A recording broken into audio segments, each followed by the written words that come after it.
I don't even know what more to say because I cannot alliterate how fucking tired I am of games doing this.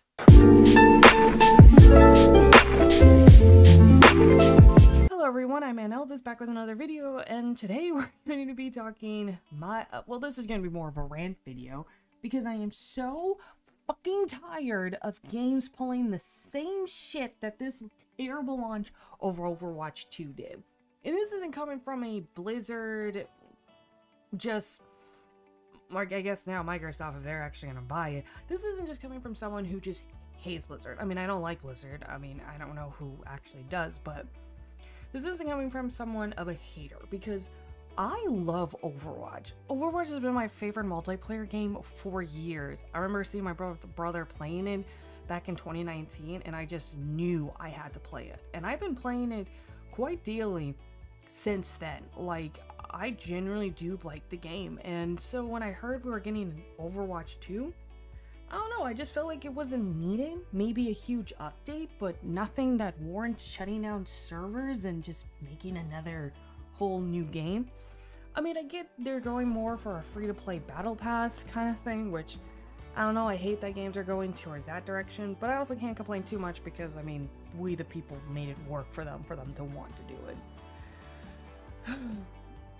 So I kept my mind open, waited for the launch, see what was going to happen, but I did not think that the launch was going to be this terrible.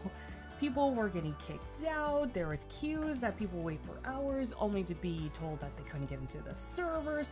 For some reason, they wanted your number to verify your account at times. What?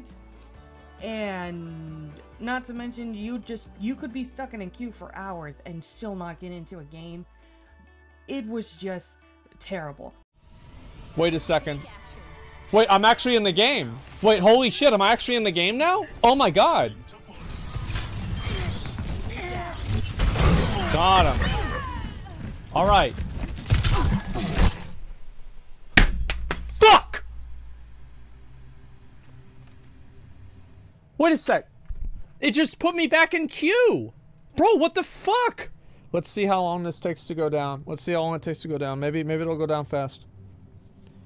Holy fuck. Not to mention, when you finally got logged into a game, you were met with the fact that despite being told that you would be able to keep your progression from Overwatch 1, you didn't. If you didn't, and you had to find a way to merge it, but there is no actual definitive way to merge it until the time I'm recording this. I think would be launch day 3, day 4 at the time I'm recording this of launch. So I keep gonna admit, the reason why I haven't been able to like play or make a video on Overwatch 2 simply is because I haven't been able to play it. So I can't even make this video about me like describing like the differences, my overall experience or anything like that, because I haven't even played it really at the time of recording this. I think I played like one match before the servers kicked me out of the game.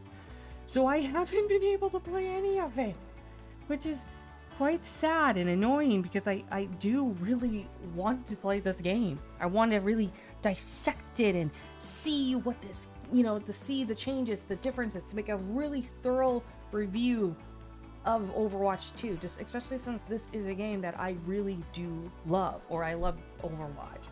And I really do want to like Overwatch 2, since that's the game we're gonna have now.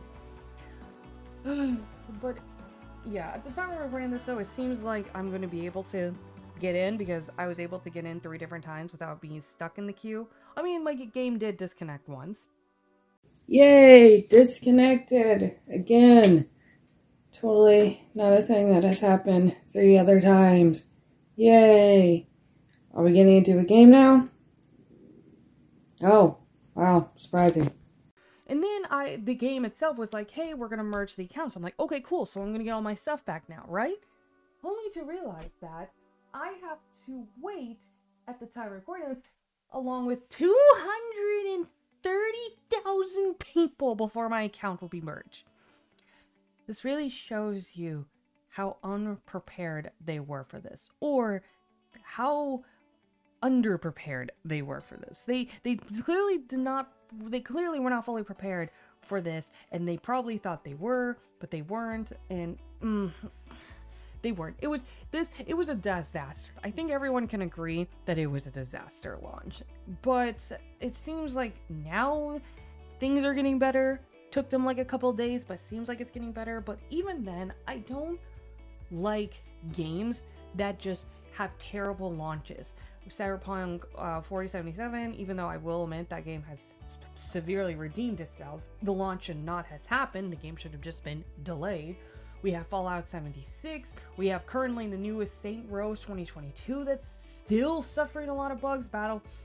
We got Battlefield 4022, I think it's called. Just all of these games that come out with such terrible bugs and glitches, or just server issues like Anthem did. I hate that I can easily name so many disaster launches.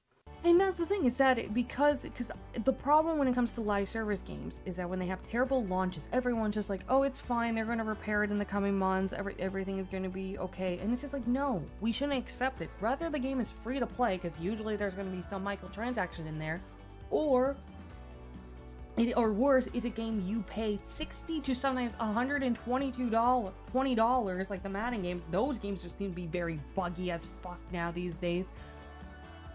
We can't, the game shouldn't be like, oh, it's fine, it's gonna be fixed later. It should be fine when the game comes out.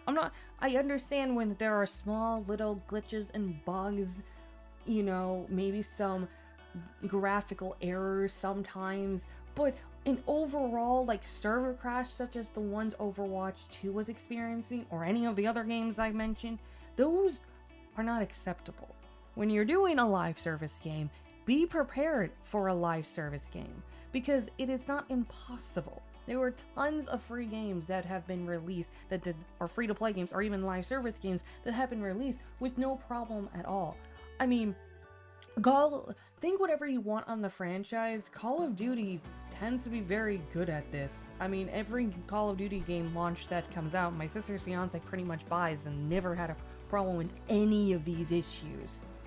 Even with Vanguard, it seemed the game worked fine. Very fine. Quite well, actually. It's just it's not impossible. Warframe was a free-to-play game, I believe, that did not have that out of a launch at all, either, from what I've heard. It's not impossible to have live service games like this and it be, well, fine. And it really does annoy me that Overwatch 2 unfortunately had to suffer this. Though admittedly it did not last as long as other games have, or as long as I thought it would, but still something that, you should be more prepared for. So, that's my quick little rant, because I get tired of people defending it. I hate people that defend it, because it's just unacceptable. This isn't what we should have in modern gaming. It should not be expected for every game that launches that this be a fear now. Because I don't want something like this to fear me when it comes to games like, I guess, for example, Sonic Frontiers. I don't want to be worried that even in the single player games there's still going to be so many issues. I don't want to worry about that. I don't.